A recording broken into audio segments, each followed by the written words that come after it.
Hell's Kitchen is a month-long stressful journey, and I think it's important to take a step back and give a chef a break when they blow up out of nowhere, as the elements of Hell's Kitchen can simply be too much, and even the nicest of chefs will break down eventually. However, sometimes, a contestant can start out super nice and ready to go, and then slowly turn into a flat-out villain as the season goes on. For those of you who aren't familiar with your wrestling terms, a heel turn refers to when a crowd favorite joins the dark side and starts doing villainous things. Now, of course, you have to be seen as a somewhat heroic chef to have a heel turn in the first place, so obviously chefs like Elise and Sabrina won't be on the list, since they were heels from the start. Also, I won't be including anyone from my downfalls video after already covering them, despite admittedly a lot of them having potential to be on the list. With all that said, please be sure to hit that subscribe and like button for more fun HK content like this, and with that, let's take a look back at Hell's Kitchen's biggest heel turns. Bloody hell, here I go again. At number 5 is Paulie from season 16. On a team full of douchebags, Paulie stood out with the likes of Aaron and Devin as the only readable season 16 blue team members. Now you could argue he was just a normal down-to-earth guy who seemed like the nicest person ever compared to his teammates, but I would say he was flat out heroic to start the season, as he literally volunteered himself to go up for elimination following a disappointing first service in his eyes. And in general, he was an obviously motivated chef who did his best to help his asshole teammates despite their attitude, and showed some serious humility every time he messed up or was put up for elimination. However, at essentially the midway point of the season, everything changed. At the final 11, knowing he was on the chopping block, Paulie had a disastrous service and turned on his teammates instantly, beginning his heel turn. All right, we'll sell it now. Let's see. The garnish is in the window. It's gonna come right back. Thanks, guys. You just screwed me. You just sent me home, guys. You just sent me home because you screwed me on the time. I asked for 2 minutes, and you guys couldn't give me 2 minutes. I asked for 2 minutes. That's what I asked for, 2 minutes. Shut the up. That's not 2 minutes away. Okay, FYI. And then that same night, Paulie got into a huge fight with Coop, and even took a low blow at him at the nomination ceremony, when he referred to Coop's tantrum in the dorms, a move so devious that it likely saved him from elimination. And then when we get back to the back, he's smashing chairs and irate, can't control his anger. I don't think that that's somebody who's a leader or a team player. With his heel turn now fully underway, Paulie was basically a different person compared to his first 8 episodes, as he was a constant complainer who would always put the blame on his teammates as opposed to himself, showed some obvious sexism at points, and in general had a nasty attitude for basically no reason. It's hard to believe that the same guy who volunteered himself up for elimination on night 1 out of respect for his teammates would turn into such a douchebag. But Devin should have went home. I mean, anybody with eyes saw that. You stupid redneck. Of course, none of the girls did anything wrong. These girls are such shiesty. You got 4 girls, 1 dude. I'm gonna be the odd man out. The only guy here. No, that is not it. Do not even act like you had a perfect service. Don't even act like it. Nobody did. I'm not saying I don't deserve to be up there, but it's just funny how everybody else. But you're saying the reason why you're up there is because you're the only guy left.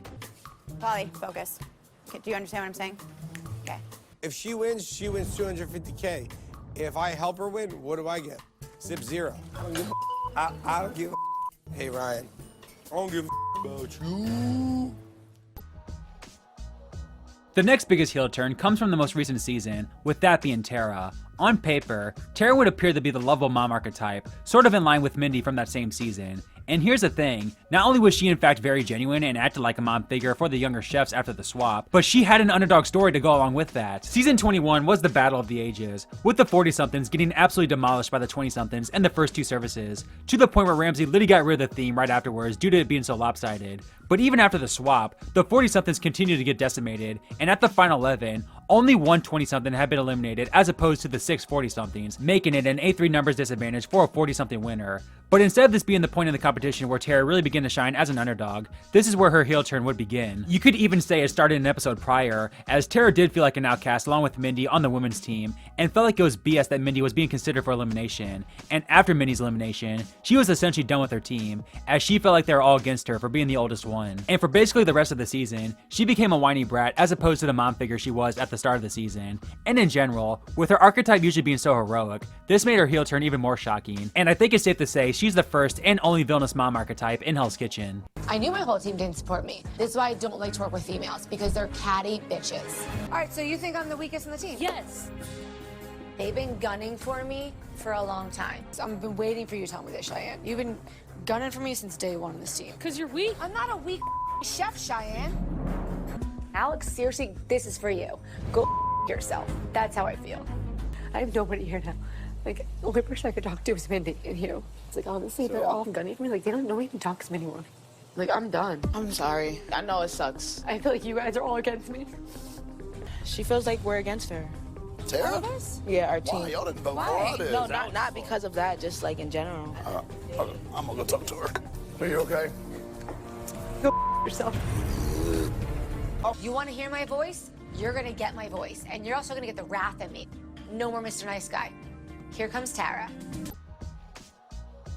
The next pick may be a bit controversial, as the chef here wasn't really that much of a hero to start the season, but their villainous heel turn came completely out of nowhere, so I feel like I have to include him, with that being Scott Lee from Rookies vs. Veterans. And while it may be unfair, I think most people expected Scott Lee to be the likable figure for the Rookies team, as he was obviously cast to be a potential Millie, and for God's sakes, the dude was a freaking model on the side. He's naturally good with people, and can win them over with his charm. But I guess the downside of being a model is that you can develop a superior attitude, and we saw that from Scott Lee in the most ugly of ways, as he bullied Trev throughout his entire stay on the red team. Now let's be frank here, Trev himself isn't exactly a likable figure, as he literally threatened people in his original season, but there's no excuse for the way Scott Lee treated him throughout the season, as he led the charge against Trev to make him an outcast on the red team, blamed him for his mistakes, and just in general treated the poor guy like garbage for basically no reason. It really is mind-blowing that Scott Lee acted like this towards Trev, and is one of the more forgotten douchebags of Hell's Kitchen. I'm putting it out there before it starts. Just go, because you're gonna make it an argument. I'm not making it an argument, man. Yo, we don't want to do this. The more you talk, the more it's gonna be annoying, man. I'm just trying to keep a positive outlook, that's it. Stop running around and get something done. Oh, what is that? I don't know. Are you allergic? Something is. Okay, you need to just get looked at real quick. Hold on one Somebody second. cut and I break, I guess. My hands, they're bleeding. Stop acting like a baby girl. You all right, baby girl? Funny. I was wondering what's wrong with you. Well, they had to make sure it was going away. I haven't come at you with any name calling or anything. This isn't high school. Grow up. Yeah, baby girl got your back. I see how it is. Baby girl really gets under his skin. Baby girl, come on, you ain't doing nothing.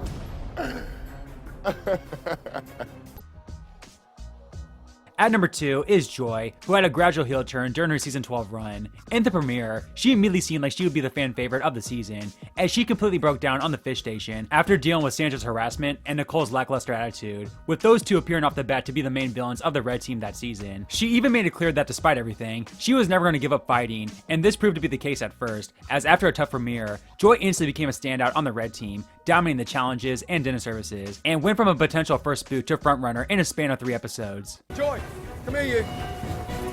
That is perfection. You perfected the risottos. Now you keep the bar up there. Yes, okay? 5 out of 5. I feel so good now. After a rough start here, Chef finally got to see that I deserve to be here. I'm so happy. But as Joy continued to dominate the season, her attitude began to switch with her power. It begins at the final 13, where Joy mocked Jessica in her final 2 episodes, as she made fun of her breaking down in tears after being put up for elimination, as well as when she got eliminated an episode later. All of this is pretty ironic since she broke down in tears as well in the premiere, which, let's be blunt, probably played a major role in her avoiding nomination that night. This is how I feel about her. Everybody here got a story, but she's like, you know, I was homeless. I was homeless about a year ago, and I've taken steps. Chef don't know that. He don't need to know that. All he need to know is that I'm here right now, and I got past that point. You know what I'm saying? Whatever. Honestly, all this crying and woo-woo and I don't care. And then during the mid-game, she went to absolute insane levels to protect her girl Keisha, which while I can respect her protecting her friend, it doesn't make her actions any less villainous. At the final 10, she led the charge against Rochelle to put her up for elimination over Keisha, simply because Rochelle had talked about wanting to start a family. You know what? I'm thinking maybe Rochelle should go up. Because of the conversation that we had earlier with Chef Andy. She has said her true passion is to start a family. I thought about that too. Are you serious? Rochelle did nothing wrong, but now it's throw your partner under the bus time. And then after Anton and Scott joined the red team, she didn't even hide the fact that she was unhappy about having men on her team. I don't want Anton. I don't want him. He's not going to be an asset to our team at all. Take him back. You're coming into a kitchen full of women, so don't bring that rah-rah, because it will be me and you up in that. I'll let you know now. Like, that's all you can do. These 2 men, they suck. And then of course, in one of Hell's Kitchen's most iconic moments, Joy, the same person who said she would never give up, quit in the middle of the final 5 dinner service after literally making one mistake, which while not villainous per se, is definitely not something we would have ever predicted from the underdog Joy we saw in episode 1. What a selfish attitude. One thing wrong and you run away. Absolutely phenomenal. I'm trying to tell you. No, you're not telling me. No, you're not. You're arguing. You're shouting. I'm done. Hey, I know you're done. It shows in your cooking. Okay, fine. Get out. Unbelievable. Unbelievable. But without question, the biggest heel turn in Hell's Kitchen history is Benjamin from season 7. And in similar case to Scott Lee, Benjamin wasn't exactly a heroic chef per se. He was more so just a good chef who put his head down and went to work, something you have to respect, and his strength carried the blue team to many victories over the inferior red team. However, since the red team was indeed so bad, Ramsay put Benjamin on the red team in hopes he would improve them. And man, as soon as Benjamin put on a red jacket, his attitude completely changed. I mean, red is a sign of evil after all, I guess. During his time on the red team, Benjamin went from a quiet, down-to-earth chef to an absolute arrogant douchebag. I don't know if this was due to him not wanting to be on the pathetic season 7 red team, or if it was a bit of sexism as well, but Benjamin constantly berated his teammates who did things differently than him, and in general, he just had so many nasty moments during his red team tenure. So instead of Benjamin using the switch as a chance to shine and put a weak team on his back, his attitude did nothing to change the red team's fortune, as he failed to lead them to one victory, and this heel turn likely cost him a spot in the final 2. What do you need? I don't need anything. I got it. Excuse me? If I got Siobhan's sandwich when I was eating it at a restaurant, I'd be pissed and I would want my money back. Your dish got voted off. I would not serve that sandwich out of my kitchen. That's fine. Okay? That's your And personal opinion. It's not my personal opinion. This is my professional opinion. You don't have the experience that I have. If you don't know what you're doing and you just start putting stuff together and you need to ask for help, you need to do that. I'm purely confident in my decision. I have scalps in aluminum. Oh my. Don't touch anything on the station. Just get out of my station, please. He has no heart and no respect for people. Well, they were all crumbled up. Just get out of my station. What do we want to do for sides? I love rice. I love mashed potatoes. I'm not a big fan of serving rice in restaurants because it's like poor food. Rice is poor food? Wow. That's crazy. Listen, don't worry about colors. Worry about flavors. I mean, have you seen any dishes that I put out that look... I'm a professional. Thank you guys so much for watching this video of the biggest heel turns in Hell's Kitchen history. Again, be sure to check out my downfalls video for more talk about heel turns, and of course be sure to hit that like and subscribe button to support the channel. With all that said, take care everyone, and I'll see you next time. Get out of there.